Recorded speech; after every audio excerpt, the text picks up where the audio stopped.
سرسبز پہاڑیوں کے درمیان بسے ہوئے ایک چھوٹے سے گاؤں میں ٹیمی نام کا ایک نوجوان لڑکا رہتا تھا۔ ٹیمی ایک متجسس اور مہربان بچہ تھا۔ اسے جانور اور پرندوں سے ایک خاص لگاؤ تھا۔ وہ اپنے گھر کے آس پاس کے خوبصورت علاقوں کو تلاش کرنا پسند کرتا تھا۔ ایک دوپہر کو جب وہ کھیتوں میں گھوم رہا تھا تو اسے ایک چھوٹا سا پرندہ ملا۔ وہ آہستہ آہستہ قدم اٹھاتا ہوا پرندے کے پاس پہنچا، لیکن اس کے پاس پہنچتے ہی اسے پتہ چلا کہ پرندہ زخمی ہے۔ اس نے غور کیا تو پرندے کا ایک پر ٹوٹا ہوا تھا۔ ٹیمی کا دل چھوٹے پرندے کے لیے دکھ رہا تھا۔ وہ جانتا تھا کہ اسے مدد کرنی ہے۔ اس نے نرمی سے پرندے کو اٹھایا اور گھر لے جانے لگا۔ اس کی ماں ایک بہت ہی عقل مند خاتون تھی۔ انہوں نے اسے مشورہ دیا کہ وہ پرندے کی اس وقت تک دیکھ بھال کرے جب تک کہ وہ دوبارہ اڑ نہ جائے۔ ٹیمی نے اپنی امی کی مدد سے ایک آرام دہ گھونسلہ بنایا، پرندے کو مزیدار کیڑے کھلائے اور نرم کمبلوں سے اسے گرم رکھا۔ ٹیمی اپنا زیادہ تر وقت اس پرندے کی دیکھ بھال میں گزارنے لگا۔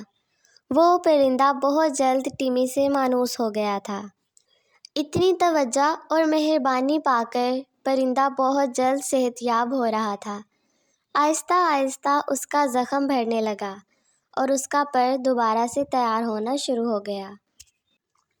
جیسے جیسے دن گزرتے گئے، پرندے نے آہستہ آہستہ اپنی طاقت حاصل کی۔ ٹیمی گھنٹوں اس سے باتیں کرتا اور اسے اپنے پروں کو پھڑپھڑاتے ہوئے دیکھتا۔ وہ جانتا تھا کہ ایک دن پرندہ آسمان میں اپنے گھر واپس جانے کے لیے تیار ہو جائے گا۔ جیسے جیسے پرندہ صحت یابی کی طرف جا رہا تھا، ویسے ہی ٹیمی اداس رہنے لگا۔ اسے اس پرندے سے بہت لگاؤ ہو گیا تھا اور اب وہ نہیں چاہتا تھا کہ پرندہ واپس جائے۔ ایک دن جب یوں ہی وہ اداس بیٹھا تھا تو اس کی امی اس کے پاس آئیں اور اس سے پوچھا کہ تم اداس کیوں بیٹھے ہو؟ ٹیمی نے بتایا، میں اس لیے اداس ہوں کیونکہ میرا پرندہ بہت جلد صحت یاب ہو رہا ہے۔ مگر یہ تو بہت خوشی کی بات ہے، تم نے اس کا بہت خیال رکھا، اب اسے اپنے گھر واپس چلے جانا چاہیے۔ نہیں، اب میں یہ نہیں چاہتا کہ وہ اپنے گھر واپس جائے۔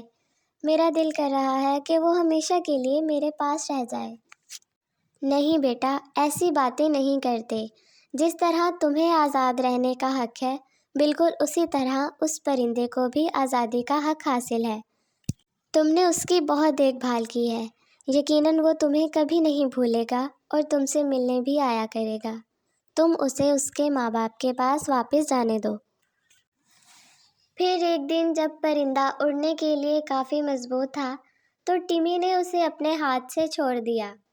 پرندے نے اپنے پروں کو پھیلایا اور آسمان کی طرف بلند ہو گیا۔